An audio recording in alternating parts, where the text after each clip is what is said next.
Welcome, everyone, to the Sonoma Spiel. My name is Tim, and wow, what a day in Sonoma Valley. I just want you guys to picture this. Every day I start this, every week I start this podcast, I talk about how it's a lovely day. It's so beautiful. The birds are singing. The flowers are growing. The oak trees are blowing. But today is really weird. There's actually snow on the mountains of Sonoma Valley. We don't get a lot of snow. The last time we had a lot of snow in Sonoma was 1976. Which I know in Sonoma time was just a few days ago for most people who always think of the past, but in a weird Faulknerian sense. However, right now, 1976, a long time ago, we have all this snow, and we have these vineyards, and it's beautiful, and it's gorgeous, and we're going to talk about it. But more important than that, today I have a very special guest. I know I say that every time. Every time I say, hey, listeners, I have a very special guest. But this time I mean it. This time I actually mean it. Today, from the Sonoma International Film Festival, I have Ginny Krieger. Ginny, how are you doing? I'm doing great. Thank you, Tim. It's great to be here. Well, I am so glad that you were able to brave the snow with your sled dog. Wait, so you saw the snow. Did you see that? I did. Being from the East Coast, I'm certainly familiar with having used to snow. It. Yes. Okay. Wait. Where? So we'll just jump into that. Where are you from? I was born in Baltimore, lived outside of New York City for many years in Westchester County. Okay. Actually moved to the Boston area in the mid-'90s, lived there for about 6 years. And I can tell you that when we moved to Boston, right, the following winter, we moved, I believe, probably in April of that year. And that winter, we could not open our front door because it remained frozen for the entire winter. The great Boston blizzard. It would snow, of course. Right. Then the night came and it would freeze. And then the sun might come out, and a little bit of water would happen, and it would freeze even worse. Seal it up. And then did you guys end up, I mean, you can tell me, no one else is listening, did you guys turn to cannibalism, or how did you survive the Great Boston That's not what happened? No. Okay, we actually lived in the era when they did have snow plows. I liked it. But first of all, you said Baltimore, but how do you really pronounce that city's name if you're from there? Well, if you're from certain neighborhoods in Baltimore, you would probably say Balmer. Balmer. Yeah, I'm from Balmer, Maryland. Yeah, from Balmer. I do like to hear that accent once in a while because it's so different and funny, and I know a guy who does talk that way. And he cracks me up. But then you moved to Boston. You don't also have a Boston accent either. You don't have that kind of like Boston. No, I definitely don't want to park my car in Harvard Yard. So when did you, Ginny, when did you come to California? We moved to California in 2000. Okay, so in the summer of 2000. You missed the last great snowfall of 76. I just missed it. You just should have been here in 76. There was a bunch of snow. Mm-hmm. So there's snow. We very rarely get snow at all in this part of California. I mean, so rare, like I said, 76. And then now to have it on the mountains is gorgeous. In the plaza, in the valley floor, there's no snow. And it's actually 46 degrees, what they call opening day for baseball in Minnesota. So it's not that bad, really. But everyone else seems to be thinking it's the end times or something like this. And it's pretty. It's very nice really out there. Pretty. It is. Ginny, Sonoma International Film Festival. What is it? What is the Sonoma International Film Festival?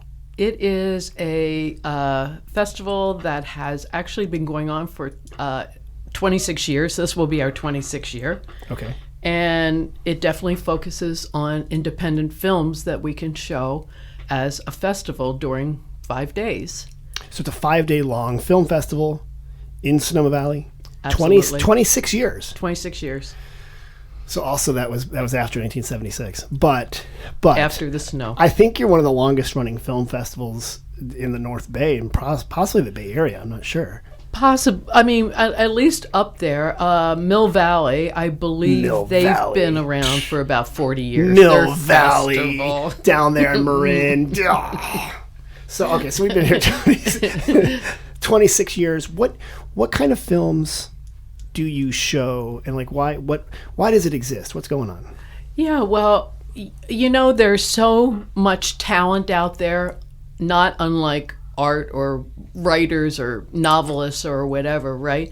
That don't get a chance to be recognized in larger venues. Not all artists can be shown at MoMA, right? Right. Not all films can be in New York at the Lincoln Center, right? Or whatever you're talking about. And so there's such a wealth of talent out there and expertise and quality that if you didn't have festivals, these art forms could not be seen. Right. And in this, to me, in this kind of streaming age and everything, there is still that feeling of when you're in a movie theater with other people and seeing something that perhaps you really can't see elsewhere. Right. It really, I mean, it's a hoot for the filmmakers. It really is. Hold on. Sonoma International Film Festival. It's a hoot for the filmmakers. So they get that sense, I think, of community and excitement. Because 26 years ago and 40 years ago, Mill Valley, and however long, Tribeca or Venice or whatever has been going on, you didn't have streaming video. Correct. You didn't have Netflix. You didn't have YouTube. That's right. So to show someone a video, a movie, back on film, you had to go to someone's basement and like show the movie if you were like an indie film person until a film festival came along, and then wow, here's somebody that connects with me. That's totally different, right? Exactly. What? Exactly. Why is it so? Okay, so but film festivals, like, why is it so hard for if I wanted to make a movie, why can't I just send it to Paramount and be like, here's my movie, put this on distribution? Like, why? Well, why don't they do that? I know. Well, a distributor is, very discerning, and they want to make sure that they can make money from your film, right? Right. So like, it has to have a commercial. So there has to be some hook. appeal, a general appeal. Okay. Right. And so they might not. Does that mean like they might not show? They kind of aim for mass popularity. Absolutely. To make their money. Absolutely. Not to put an analogy, but it's like Starbucks appeals to a broad section of people for coffee because it's okay coffee, but it's there and it's distributed. Absolutely. But like for really amazing stuff. And you know what you're going to get. When you walk into Starbucks, there's no surprise. Right. There better not be or you're mad, right? Right. But if I go into a cool independent coffee shop and the guy's playing bongos and he's like, try this civet cat coffee that went through the alimentary canal of a cat, you should. And I'm like, that's crazy, but we try it. And I don't know why the bongo player was there. I just think Andy Kaufman's in the corner playing bongos or something. But like, that's kind of the film festival aspect, is that it's something different or new that you wouldn't think about seeing normally. That's right. It's like getting something personalized almost. And does the Sonoma International Film Festival specialize in like a certain kind? Is it like all avant-garde or all like action outdoor film festivals or something like that? No, we don't have, we don't get, we don't get that specific. What we do stay away from are horror films and kind of slasher films. We would, not your that thing. is not that is not something that we would particularly relish and play at our festival. So Death at the Tasting Room, which is, I was going to pitch that story to you. It's join the wine club or die. This is not going to happen at the film. It's not the menu. I might call it Mill Valley. Well, okay, before we go too deep, this year it's March 22nd through 26th. That's absolutely right. Yes. So, and we're taping this in February again, the only time it snows here.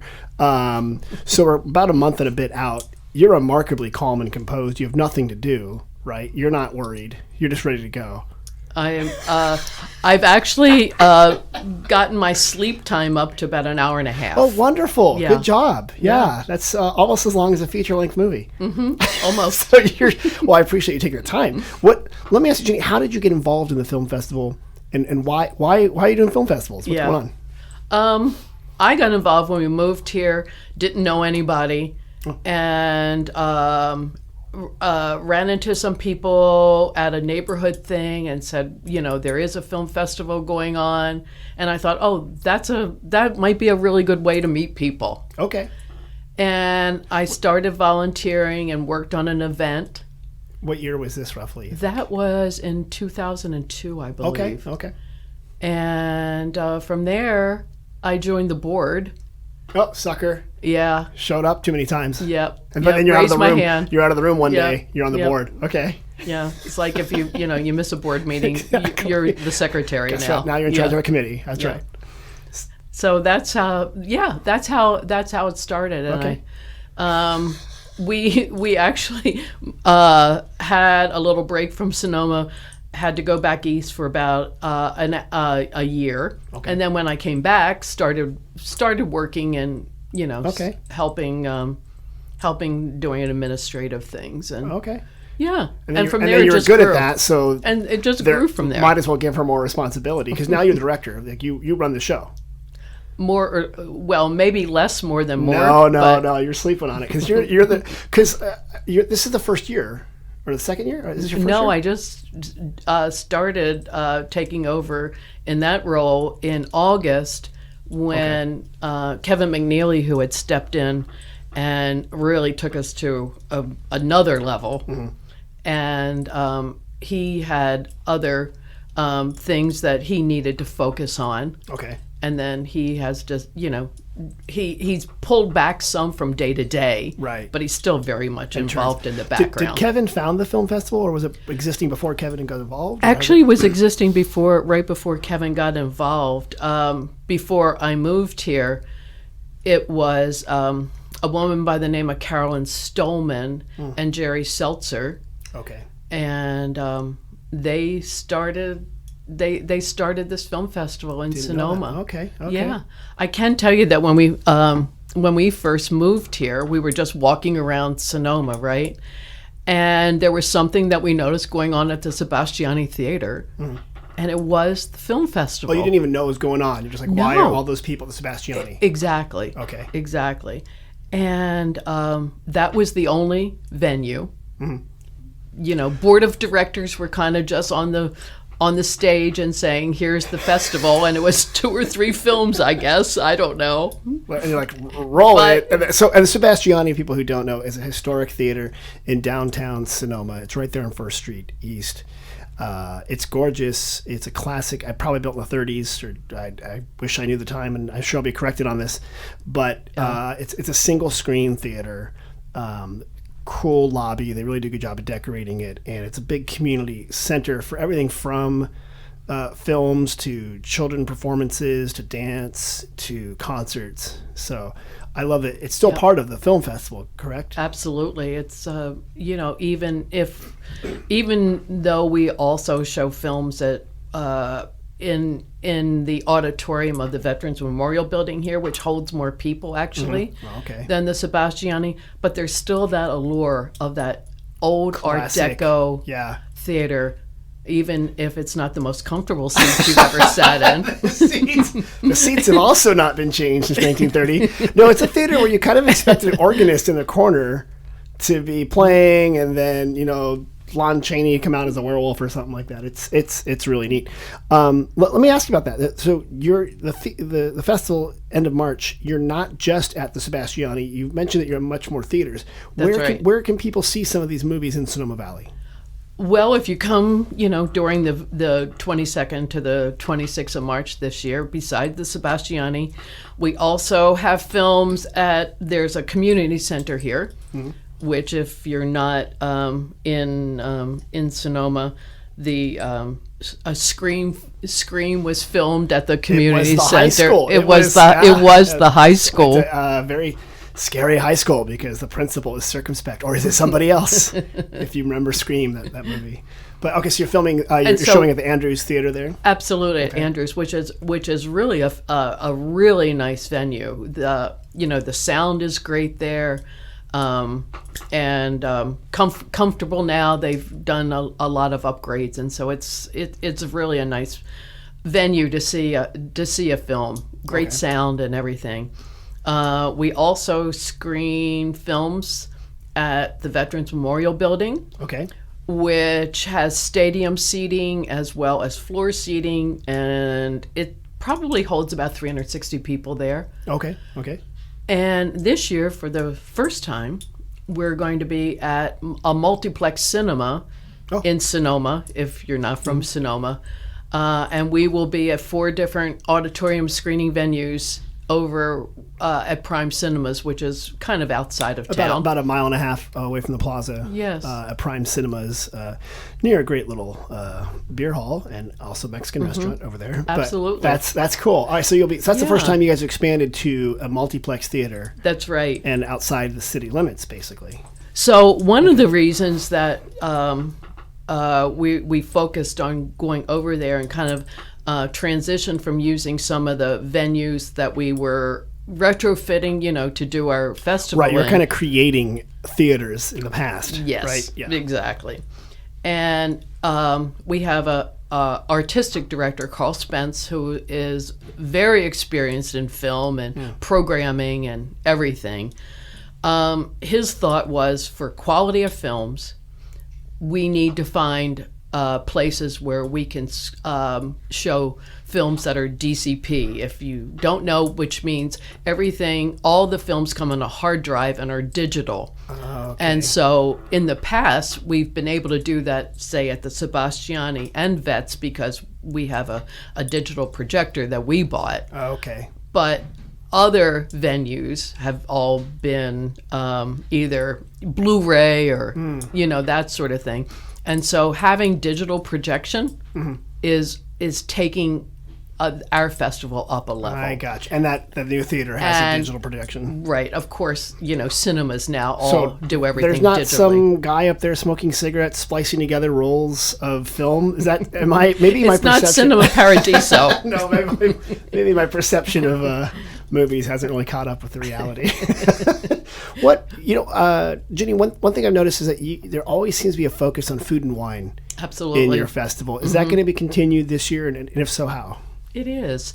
We definitely have support of a lot of vineyards and other beverage people who pour their wines at certain venues. We will pour wine at the venue. We will have 2 what I call showpiece events during our festival.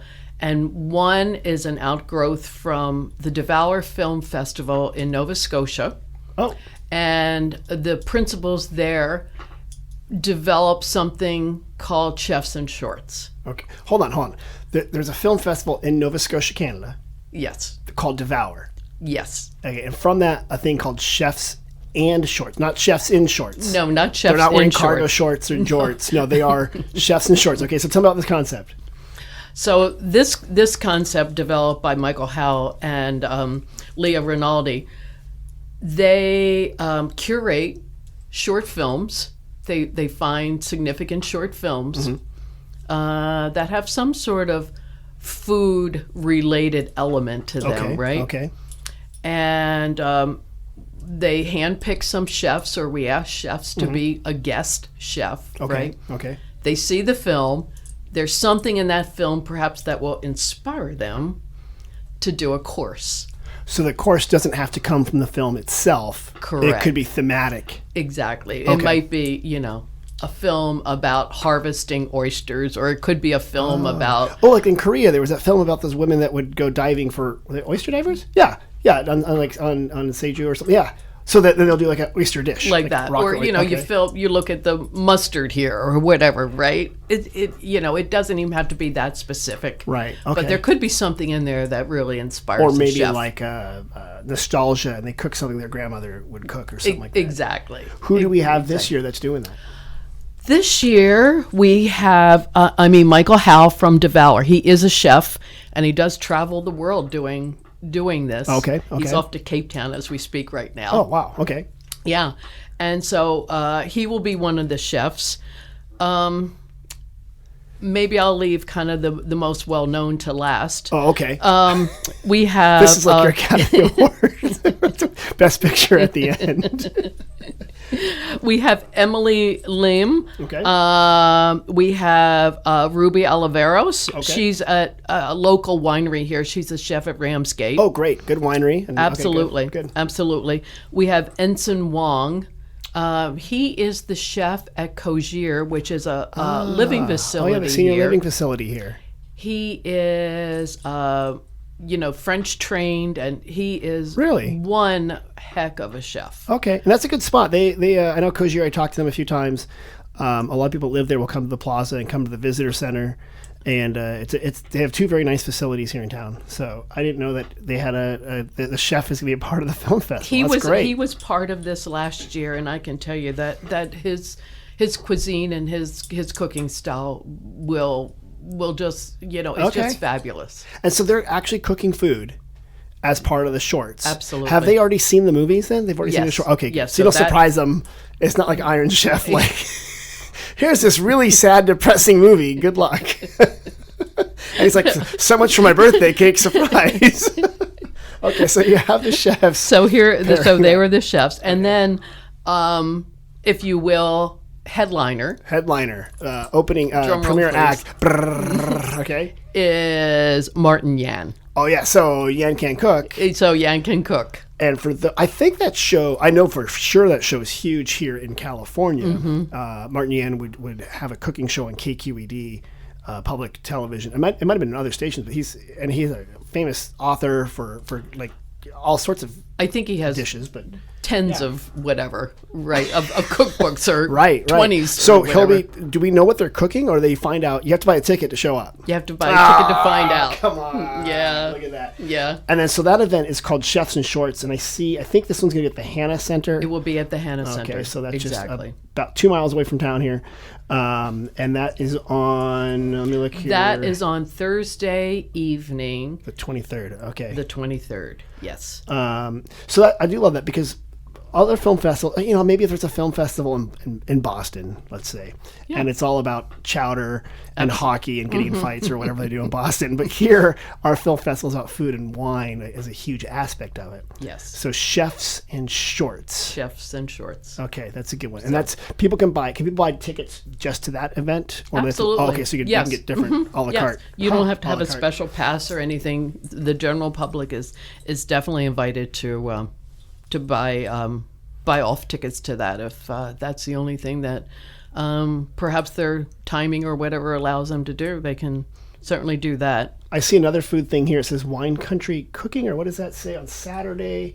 I'm on your website. I'm trying to see it, and I'm kind of sprinting from far away thank here. Thank you for being on our website. Joanne Weir's Wine Country Cooking Luncheon. That's right. On Saturday. What is that about?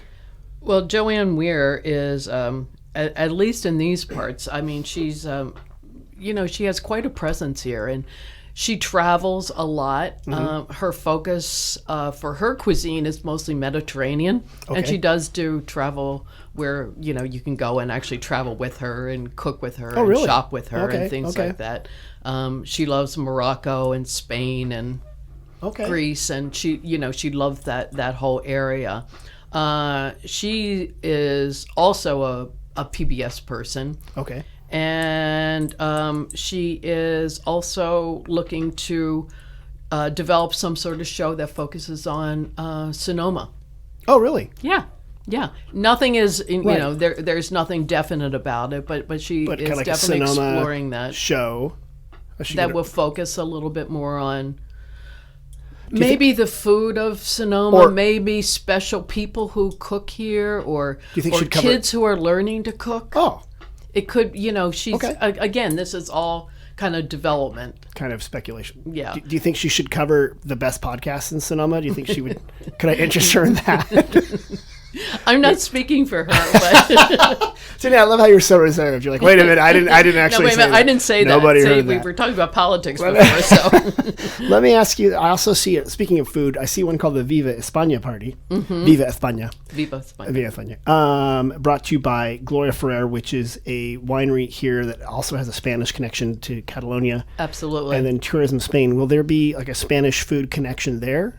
Or anything, or is it just going to be like? Well, we're certainly going to try during. Okay. We're going to have a party at night called Viva España, right on Friday evening. Okay. And that has a connection to some of the Spanish films that we're going to be showing during the festival. Wait, we got films that aren't American You have foreign language film. So they're films from all around the world because it's international, right? We do. Hence the word international. Yeah. It doesn't just mean U.S. and But you'll have Canada. someone yelling English at me so I understand, right? Is there a way that I'll be able to understand the films? Absolutely. Okay, thank you. Absolutely. Maybe subtitles or something. They will definitely be subtitled for you. Not just a guy in the corner yelling English in my ear. No. Okay, if you need someone to yell English, clearly you can see I can do it. And then I also see a thing called the Centerpiece Party on Saturday. Mm-hmm. Is that where we celebrate the art of decorating Thanksgiving centerpieces, or what is that exactly? It's kind of just a catch-all name for us for centerpiece, meaning, here we've enjoyed we've enjoyed many of the events, we've enjoyed many of the films. Let's just have a party to celebrate. Let's just have a party. All the party atmosphere and kind of saying, we're almost ready to wrap this thing up and let's just have fun tonight. And then I see there's a kickoff-ish party called the Gala Disco Party on May 20, Thursday, March 23rd. Evening, yeah. Yes. Mm-hmm. Okay, and that's put on your white suits, satin shirts, and platform shoes, which I happen to be wearing right now. Well, people who are listening don't know that's our everyday outfit. For this new festival party at the Cozier VIP Lounge, a DJ will be spinning favorites. So this is a party. It's a real party. Oh yes, it's definitely a fun evening, and it's there is a tie. We have about 3 very specific what we call gay related LGBTQ films. Oh, okay. Right. And so we just thought this would be a good tie-in to kind of put them all in there. So you have you have different themes within the film festival, and then different parties to kind of like the Spanish parties, the food parties. Yeah, okay, exactly. Okay. I like exactly. Do people need to buy tickets to every single movie? Is it possible to see every single movie? Are the movies showing at the same times? Are there tracks? How does that work? Take me through it. Yeah, we of course we try to schedule certain films at different venues. But you do have to pick and choose what you want to see. So you can't co-locate. I can't be in 3 places at once. Well, maybe you can, but most people can't. Right. And the fact that we have about 100 films in total from, let's say, 20 some different countries. Okay. There's a good chance you're not going to see every film. You can't see them all. No. But for you, you might want to go through the program and say, you know what? I love documentaries. I love things that are related to music or whatever it is. So you're going to select those films that at least the subject matter looks like it's something that appeals to you. So you have the ability to kind of you don't have to buy a ticket to one single film. No, you have the ability to choose and go to different films. Exactly, because we hang our hat on the fact that we call ourselves a pass-based festival. Okay. In other words, you buy a pass for a certain level, right? And that pass will get you into films. You don't have to make a reservation. You don't have to buy a ticket. Maybe if you bought a ticket and it's happened to be filled or whatever, you're going to be very disappointed. And, right. That's that's weird about movies now. Like going to normal movies, you have to buy the tickets in advance. Correct. And so the spontaneity of it's kind of gone. Like discovering something fun or interesting, or let's just show up to a theater and see what's playing.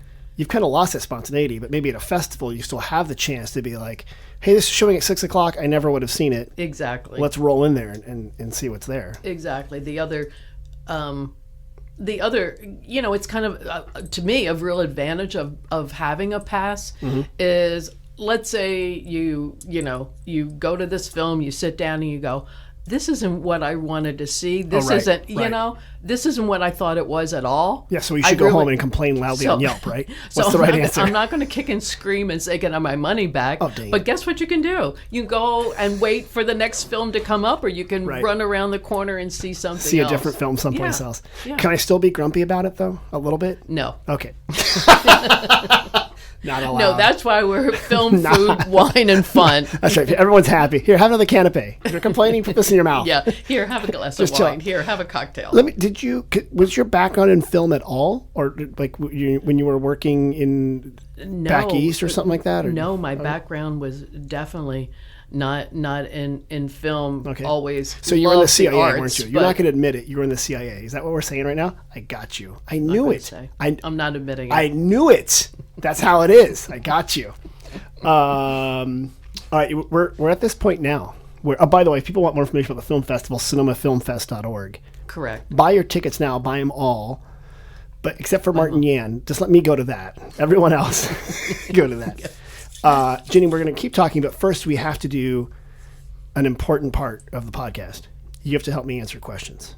Oh, no. Yeah. It's. Do I get graded? Yeah, we do. But you know stuff. So we have a section, we call it We Get Questions. Because we get questions. Yeah, and as you know, we have 2 visitor centers. We have one at the Plaza, one at Vianza Winery. And people ask us questions. They come up, they ask us questions. They can text us. They put it on Facebook, YouTube, email, phone. People can call us. We'll answer questions. So I'm going to read some of these questions, and you're going to help me.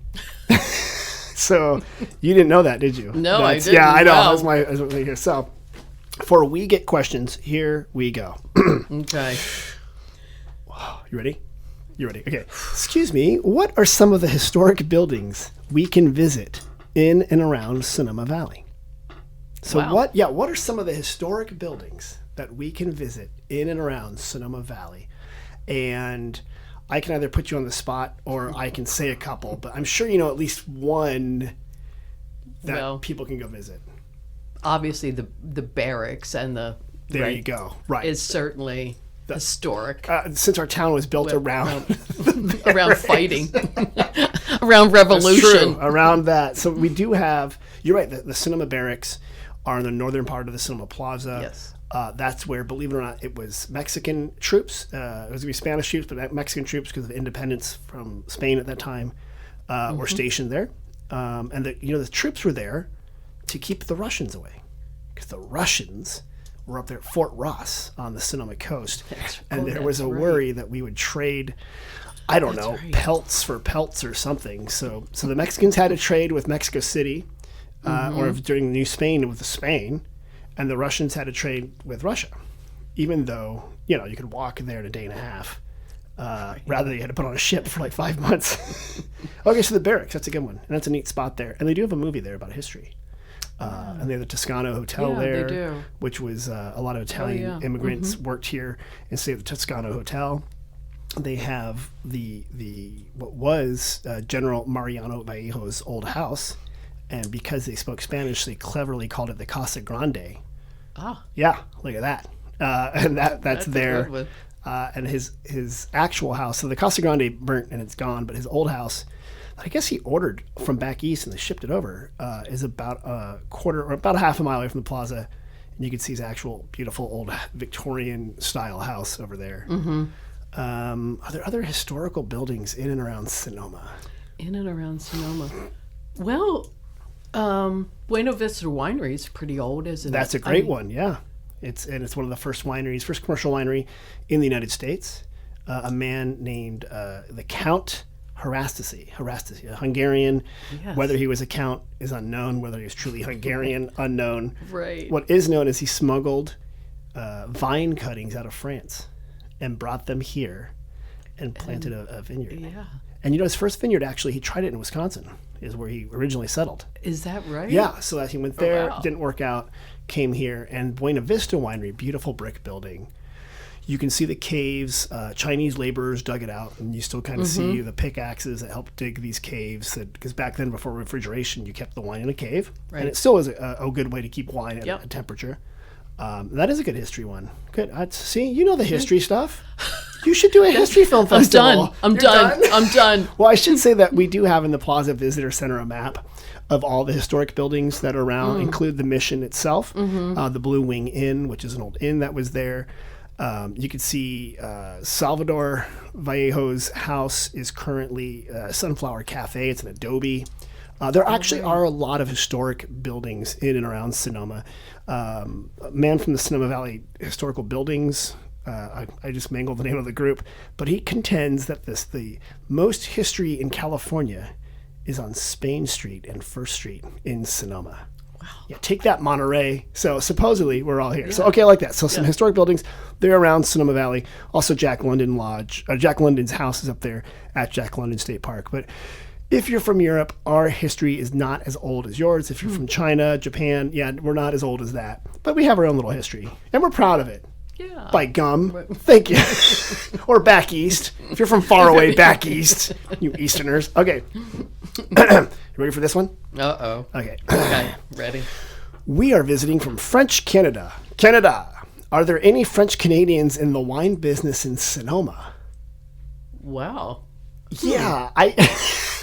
Since I didn't have an answer for this one, I thought I'd bring it to you.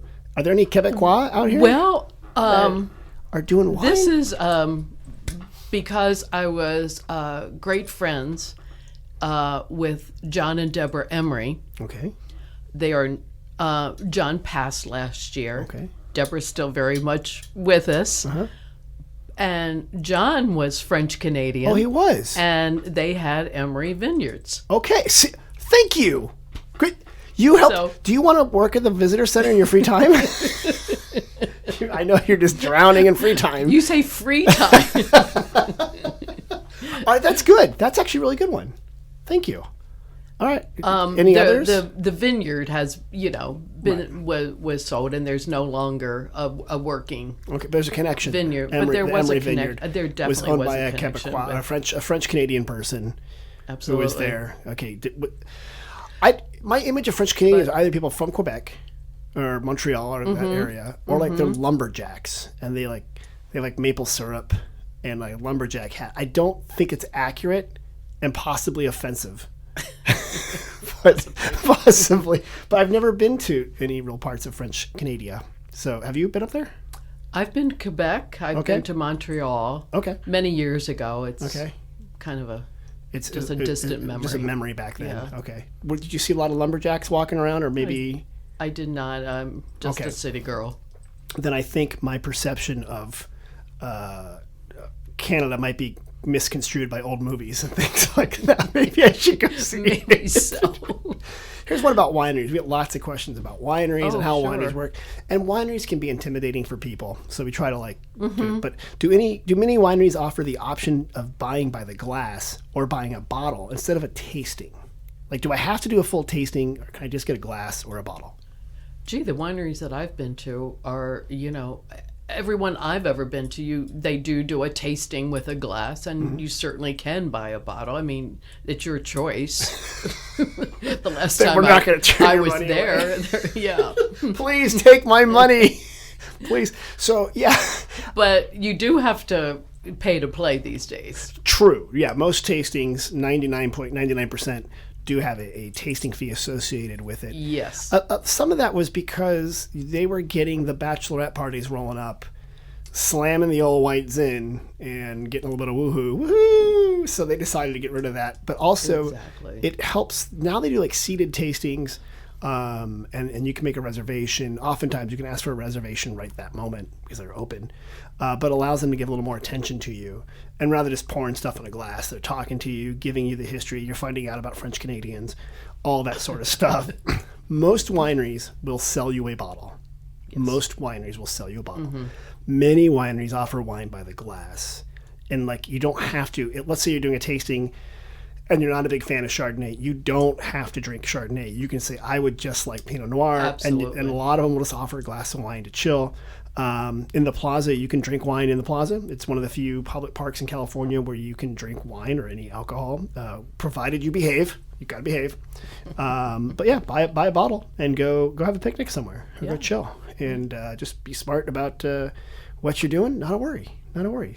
Here's a question. Yes. You ready? I'm ready for the next one. Ginny, it's a hard one. Where can I go see a movie in Sonoma Valley? If I want to see a movie in Sonoma Valley, where should I go? Well, you have to wait until March 22nd. Oh, right. That's the rule, huh? You have to wait. But if you're really anxious, Right. again, the centerpiece, so to speak, of the plaza is the Sebastiani Theater, which is the only place right now in the city limits where you can go and see a film On a regular basis. of real film. And they have it's run by a nonprofit organization, so the theater itself is owned by a nonprofit. That's right. So what actually is nice is that allows them to not always be 100% commercial film based. Like they don't always bring in blockbusters. They could be Right. old films that people like. They're showing Frozen for Kids Days, which is fun. Obviously popular, but it's fun to see in the theater. But they'll show all sorts of different stuff that's not currently in rotation. Absolutely. Right. Historical films and stuff like that. So it's a good one. And then, of course, you mentioned the Sonoma Cinemas about a mile outside of town. Yeah, which is multiplex. really nice. It's really nice, and again, Dolby sound and Right. What was it called? Digital. What do you call it? DQRD. DCPs. DCP. Yeah, the old DCPs. And the Sebastiani has DCPs. Yeah, that's amazing. So there really is no guy up there smoking cigarettes with two reels and like swapping them out. And I don't know about the smoking the cigarette part, but not the reels. Oh my gosh, I just feel so let down. I feel like all the magic is shocking me. With all the kind of the tapes wrapped Exactly, around them and trying right? to And then figure out this sort of where's the Buster beginning. Keaton thing or something like that. Well, speaking of what are your favorite types of movies? What kind of movies do you like? I like films that are really small films, usually more about relationships and that sort of thing. So kind of the talkie. You are a fall movie person, so not like the light summer rom-coms. I'm not a blockbuster kind No, of. I'm not you an like action type of film lover. Wait, so Ginny, just like two people talking? Yeah, How possibly boring could that be? I find it fascinating. Just like in a room talking to each other at microphones. That would be the dumbest idea ever for a movie. Who on earth would try to make a movie out of that? I don't know, but My Dinner with Andre is one of my favorite films. It's a classic one. Let me ask you then about what's your favorite movie? Like if you're building your list, I know you can't do this. I know. It's But five. right? Okay, here's the deal. My kid's getting into films right now, and he's watching all sorts of them. And Dad, have you seen this? And he's like into Tarantino because he's a teenager. Yeah. Yeah. What par for the course, right? But what kind of movies? If you're like telling someone, "Hey, here's 5 movies or 3 movies you have to go see," what would you say? Oh, one of my. I know it's always hard, isn't it? Because is. you think, "Why did I say that?" Right. I don't. Doesn't matter. No one's listening. But one of my favorite all-time films is Annie Hall. Okay. That's a good one. I love Woody Allen films. I Right. love his whole perspective about. Right. Relationships and how he's viewed and the whole shtick there. Yep. Okay. There's a French film that's one of my favorite called Le Lettre Okay. with Simone Signoret, who is one of my favorite actresses. Okay. The letter. Wait, do you speak French? Mais non. Okay. Yes. I'm going to get you to volunteer in the visitor center. So you like French films? I do like French films. Okay. I. Was that because when you were getting into movies, was it like the new wave and like those kind of films were like super cool and hot, or I don't know. It's just I think it's just the smallness of it, the other kind of focus other than explosions and yeah, blockbuster stuff? yeah. Huh. I think so. Again, 2 people talking. Ginny, who would listen? talking. Who would listen to that? What? Road films. I like road films Okay. and surprises. How. Wait, do you choose any of these movies in the film festival? Luckily for the public, I don't. They're just like very calm films with Ginny Krieger. So No, we have a very, very competent programming team. so somebody that does. So our artistic director, who's leading all that, Carl, and he has 3 fabulous people. They who are watch all the helping movies him. ahead of time. They watch everything ahead of time. That's a lot of Carl work. goes to several other festivals Okay. and seeing is there something here that looks great, Okay. and tries to get that filmmaker to give us their film and come here. Got it. And that's the other thing about film festival. You can meet filmmakers. Oh, Live that's filmmakers in the real, flesh. real Right. filmmakers. So they'll be there, and sometimes they'll talk about their movie, right? Oh, that's actually one of the great piece about having a film festival is that when the filmmaker comes and they do a Q&A, they will more than likely intro their own film, right? But after the film, you sit and you talk to the filmmaker, or the filmmaker, has somebody who will kind of lead the discussion, but the audience has a chance to ask a question, because this is something that doesn't happen when you go to the multiplex, does it? Michael Bay will not sit down after Transformers 12 or whoever is doing Fast and Furious 15 or whatever. That's an interesting thing. I do have a crucial question for you, though. Yes. There's a cultural change in a movie coming. Like, this movie is going to be a touch point, a cultural touch point for us. And we haven't talked about it yet, but I think it's something we should, because it'll probably affect every facet of our society. Cocaine Bear. It's about a bear that does cocaine. By accident, right? We think, not by design. I cannot tell you how excited I am for this movie, because I love disaster movies. I'm the complete opposite of you. I think your duty as an American, since American art is a spectacle, right? Like, our theater was spectacle. And even you're saying My Dinner with Andre, which was an American, it's a British movie. It sounds French, Andre, right? Come on. Well, American movies are about explosions, car chases, right? Yep. Always a happy ending. Speed, thank you. Cocaine Bear. It's about a bear in Tennessee that finds a bunch of cocaine and eats it and attacks people. Is this the highest apotheosis of American art? Or is this just going to be garbage that I'm going to eat my popcorn and my Mike and Ike's and just get out of there? Like, I don't know. It sort of sounds like a cartoon to me with, a cartoon on cocaine. But, yeah. So that probably won't be in the film festival. No. Yeah, you can probably hang your hat that it won't be on in our festival. Very well. Well, I'll go see that one on my own time, on my own dime, at the other place. And you can let me know how you like it. And then I'll let you, because maybe like the follow-up, right? There might be like Quaalude Dolphin Bear or something. 2. Yeah. Bear 2. Exactly. You never know. It might be big. Ginny, it's been wonderful having you here. I really appreciate you taking the time. Thank you so much for holding my hand and leading me. No, you're great at this. You're great at it. Again, two people talking. Who on earth would listen to that? But here's who would make a movie of it? If people want more information about the film festival, what is the website that they go to? It's SonomaFilmFest.org. SonomaFilmFest.org. All your Absolutely. information's there. And again, this year, it's always around March or April-ish. This year, it's March 22nd through 26th. But next year, probably in March-ish, I think. Absolutely. So, SonomaFilmFest.org. Absolutely. Ginny, thanks for coming. And you're so welcome. I appreciate it. For everybody else, make sure you like, comment, subscribe. Also, go find Sonoma Film Fest on their social media. Follow them there. Mom and Dad, thanks for listening, and we'll see you guys next week. Bye. Bye.